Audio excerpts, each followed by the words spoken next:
Day 3 of the trial for the main suspect in the Crystal Rogers murder case, focusing on police interviews and text messages. Thanks for being with us here at 6. I'm Scott Reynolds. And I'm Fallon Glick. WDRB's Lindsay Allen tells us the messages exchanged between Brooks Houck and Crystal Rogers that were shown to the jury today. Lindsay?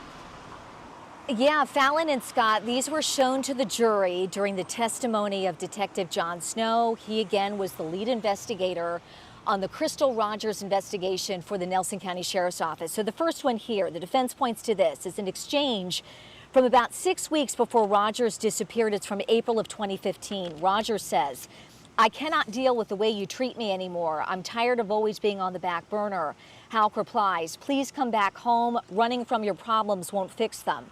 Then another one here. The jury would see the text message that Houck sent Crystal on July 5th after she had been missing. He says, "Everyone is worried sick. Please call me back." And then there was another thread from July 5th. This one, Houck sent messages to Crystal's cousin Sabrina.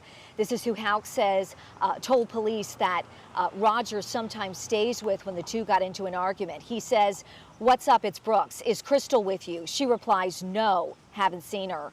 The jury would also hear part of an interview Houck did with Nancy Grace just days after Rogers disappeared.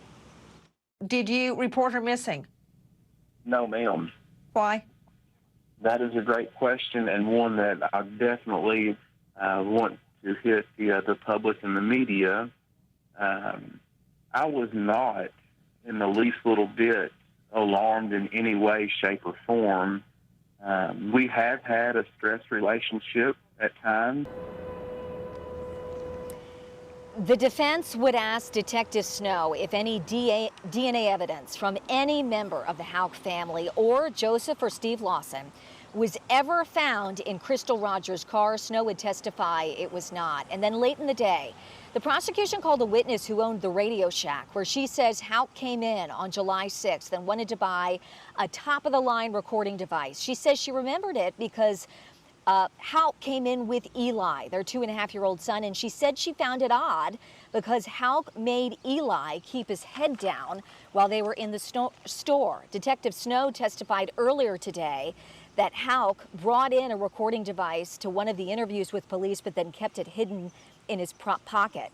The prosecution also tried to poke holes in the statement that Houck gave to police about what he was doing the day that Rogers disappeared. Houck never told police he went to the family farm earlier that day. Surveillance footage shows his truck going to the farm earlier before he and Rogers would allegedly return that evening. And then just moments ago, the jury heard from Danny Singleton.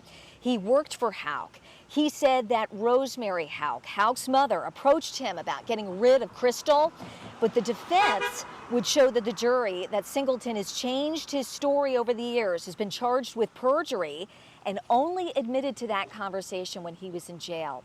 So testimony for today wrapped up about 25 minutes ago. It resumes tomorrow morning at 8:30. We'll be here for it all.